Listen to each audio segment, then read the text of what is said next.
you're experiencing account sync issues with Baldur's Gate 3, follow these steps to resolve the problem quickly and easily. Step 1. Check your internet connection. Ensure that your device is connected to a stable internet connection. A weak or intermittent connection can cause sync issues. Step 2. Restart the game. Close Baldur's Gate 3 completely and restart it. This can refresh the connection to the servers and may resolve any temporary issues. Step 3. Verify game files.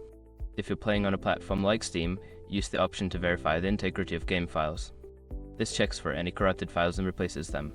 Step 4. Log out and back in. Log out of your account within the game and then log back in. This can help re-establish the connection to your account and sync your data. Step 5. Check for updates.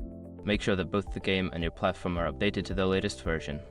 Updates often include fixes for known issues, including sync problems. If you follow these steps and still encounter issues, consider reaching out to the game support team for further assistance.